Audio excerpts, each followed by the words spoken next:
Welcome back everyone. మీరు Dubai vlogs చూస్తున్నారు కదా. ఇన్ కేస్ చూడకపోతే డిస్క్రిప్షన్లో దుబాయ్ వ్లాగ్స్ ప్లేలిస్ట్ లింక్ ఇస్తాను, చూసేసేయండి.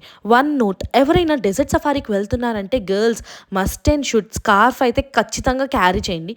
ఇప్పుడైతే మనం డే 3 పార్ట్ 2కి వచ్చేసాం. అంటే మాకైతే డెజర్ట్ సఫారీ ఇది ఆఫ్టర్నూన్ నుంచి నైట్ వరకు ఉంటుంది. ఫస్ట్ అయితే డెజర్ట్లో మాకు ఏటీవీ రైడ్ ఉంది. దీనికి ఛార్జెస్ మనమే పెట్టుకోవాలి. ఓన్లీ ఏటీవీ అయితే అరౌండ్ 200 to 300 దినామ్స్ ఉంటుంది. Else in case of family group of 4 వెళ్ళారంటే వాళ్ళకి బగ్గీ ఉంటుంది, అరౌండ్ 600 to 700 ఏఈడి.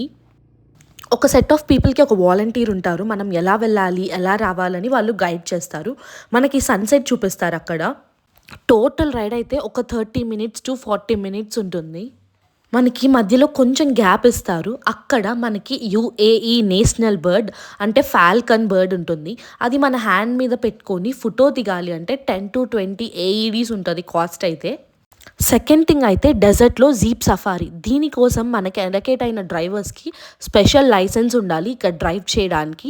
అండ్ ఈ డ్రైవ్ చేసే ముందు వాళ్ళ టైర్స్లో కొంచెం ఎయిర్ అయితే తీసేస్తారు, శాండ్లో గ్రిప్ ఉండడం కోసం. లోపల కూర్చున్న వాళ్ళు ఖచ్చితంగా సీట్ బెల్ట్ పెట్టుకోవాలి. పెట్టుకుంటేనే అటు ఇటు దొరుకుతాం. ఎంత దొరికినా కానీ నైస్ ఎక్స్పీరియన్స్ అనుకోండి. బట్ ముందే అడుగుతారు మీకు ఏమైనా హెల్త్ ఇష్యూస్ ఉన్నాయా అని చెప్పి. మంచి ఎక్స్పీరియన్స్ అని చెప్పుకోవచ్చు. మనకి డ్రైవింగ్ వచ్చు, మేము డ్రైవ్ చేస్తాం అన్నా కూడా మాకు వెహికల్ అనేది ఇవ్వలేదన్నమాట.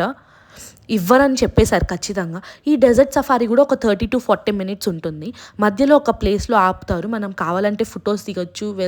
వేరే జీప్ సఫారీస్ మనం రైడ్స్ చూడొచ్చు, ఎక్స్పీరియన్స్ చేయొచ్చు అని చెప్పి. మీలో ఎంతమంది ATV ride or jeep safari experience చేశారు కింద కమెంట్స్లో చెప్పేసేయండి. ఇక్కడైతే మా హస్బెండ్ మాత్రమే డ్రైవ్ చేశారు, నేను వెనక్కి కూర్చొని ఎక్స్పీరియన్స్ చేశాను.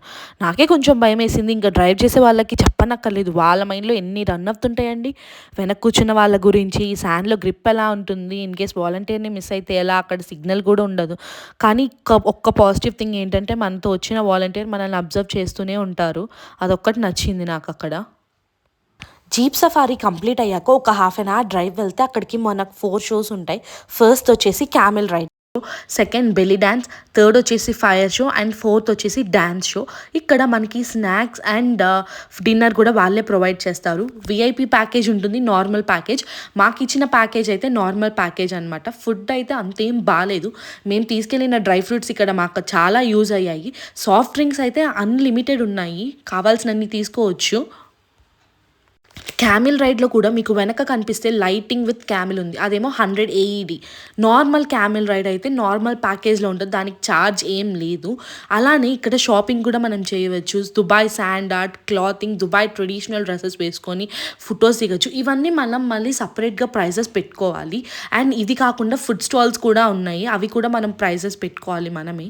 దీంతోపాటు లాకెట్ మీద నేమ్ ఆర్ బ్రేస్లెట్ మీద నేమ్ కూడా ఇక్కడ రాస్తారనమాట. మాకు ఇచ్చిన ప్యాకేజ్లో సింగిల్ హ్యాండ్కి అరబిక్ మెహందీ డిజైన్ కూడా పెడతారు, ఇంట్రెస్ట్ ఉన్న వాళ్ళు ట్రై చేయొచ్చు. డిన్నర్ అయిపోయాక మేమైతే రిటర్న్ ట్రావెల్ చేసాం. ఎందుకంటే ఈ షోస్ దగ్గర నుంచి మేము ఉన్న ప్లేస్కి అప్రాక్సిమేట్లీ 45 minutes to 1 hour ఉంది కాబట్టి. నెక్స్ట్ వ్లాగ్ అయితే మిరాకిల్ గార్డెన్ వస్తుంది అండ్ గోల్ సౌక్ కూడా. మిస్ అవ్వకండి, ఖచ్చితంగా చూడండి. Thank you. Please like, share and subscribe for more.